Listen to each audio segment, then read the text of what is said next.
Okay, so let me just take you to the beginning of the week.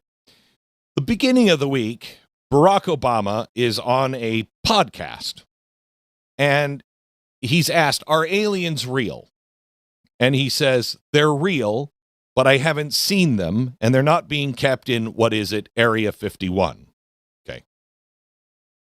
Everybody goes crazy. What is Obama doing? Blah, blah, blah. Then Laura Trump, the president's daughter, comes out and she says, what was it exactly? My dad has a speech ready to go, right? To talk about aliens. You're like, wait, what is happening here? Then after that, you have the president coming out yesterday, and he says he's going to direct Hegseth to release all government UFO files. Okay, so let's listen to that. Can we listen to that? I think it's cut 7. Something that got a lot of attention this week. Barack Obama said that aliens are real. Have you seen any evidence of non-human visitors to Earth? Well, he gave classified information. He's not supposed to be doing that. You know? So aliens are real? Well, I don't know if they're real or not. I can tell you he gave classified information. He's not supposed to be doing that. He made a big mistake. He took it out of classified information. No, I don't have an opinion on it. I never talk about it. A lot of people do. A lot of people believe it. Do you believe it, Peter?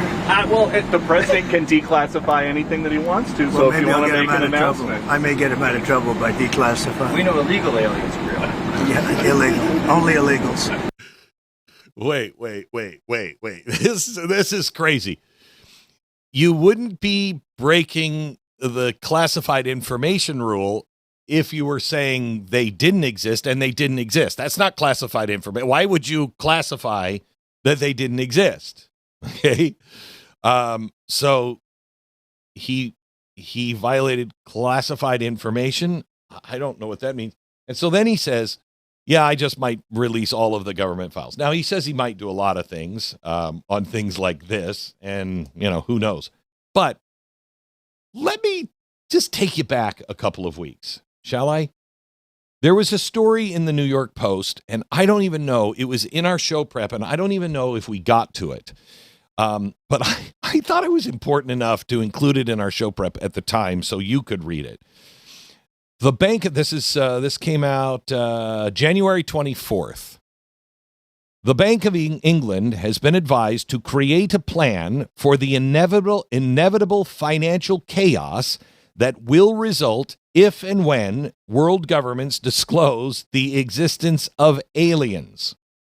Former senior financial security analyst Helen McCraw sent a letter to the UK's central bank urging the institution to prepare for the economic impact of someone disclosing the existence of aliens. If such a disclosure should come from the White House, Cambridge-educated McCraw projected in her letter, the revelation will send shockwaves through financial markets and the banking system and inspire general unrest among Earthlings. You're going to go march out in the streets if you find out that that aliens are real? Why not? I might actually stay in my house a little bit more than go out into the streets.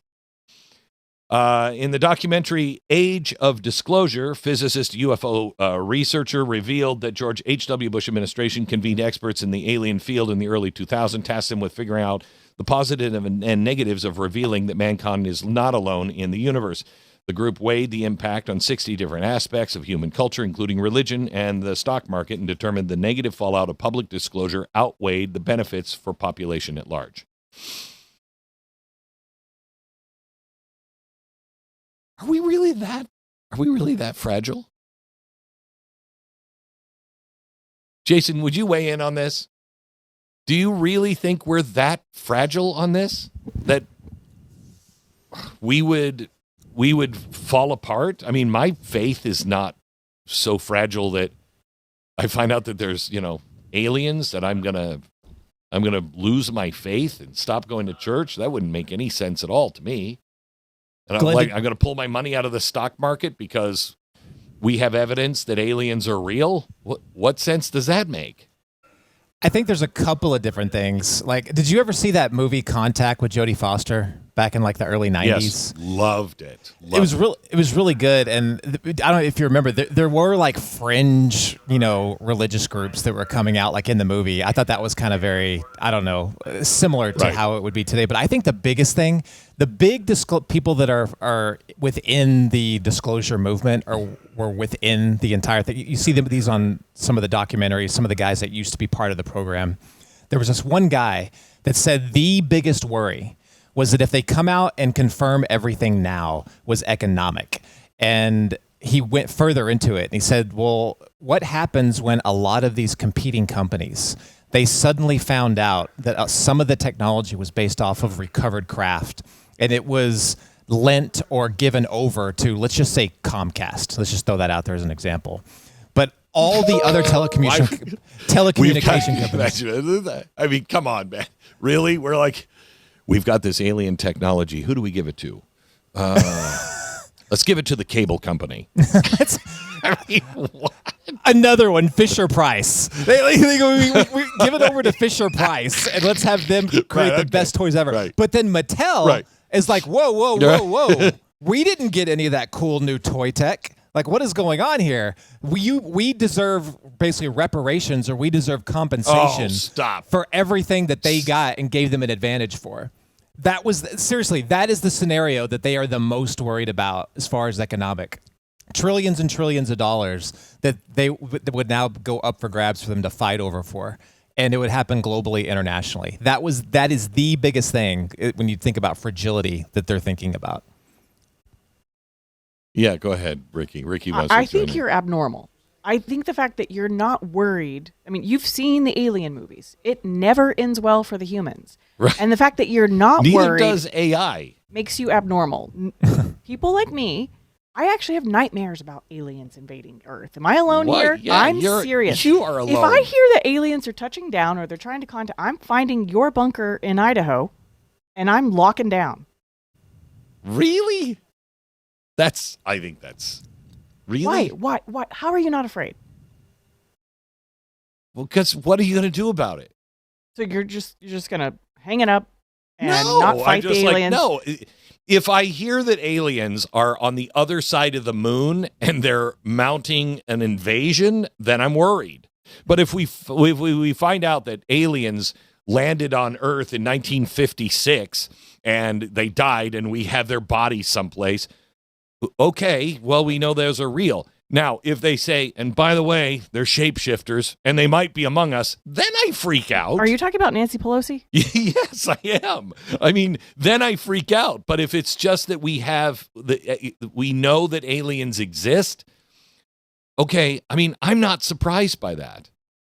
I mean, I would be very surprised if they're shapeshifters and they're here on Earth, but I'm not surprised. I mean, as it says in that movie Contact, as Carl Sagan used to say, what a horrible waste of space if we are alone. I mean, think of the vastness of space. All of this was created, and we're the only forms of intelligent life? That makes no sense whatsoever. So I'm actually kind of excited by it. I don't want to arrange the meeting. You know what I mean? I'm not like, hey, let's put out all of our Reese's peanut butter cups when they come on down. They might like them. I mean, it's not going to end well. Hey, Glenn. So yeah. Have you seen the documentary Mirage Men? No. So I'm bringing this up because a lot of the insiders are talking about in the chat right now that this could be, or this seems like a distraction, some kind of distraction operation. And Mirage Men, every time the government wanted to distract you away from something, they would say, oh, look at this is like, they would filter it out little by little and say, this is evidence of aliens. It does seem very, very convenient that every time a major story is going on, we get a new disclosure hint. I don't know. I think this is much more likely that this is a psyop. I think it's much more likely that that's what's happening. I do believe that there is a good shot that we have had, that we have intelligence, that life exists outside of human life, okay, and Earth life. I do believe that there is a good chance that we know that. Whether we have, alien technology or not, I don't know. I'd be interested to find out. But I think this whole thing is much more likely a psyop. I mean, what would be the one thing that would unite everybody on Earth? People in space coming to get you. So what is the psyop? Are they trying to distract us from? Like, is it war with Iran, the economy? I think that it's interesting that this is all happening the week of Epstein again. I mean, when this story came out, we should anybody who is an insider, anybody who is, just do a quick search, line up the big stories when the big stories came out on UFO, and find out what was happening those weeks. Mm-hmm.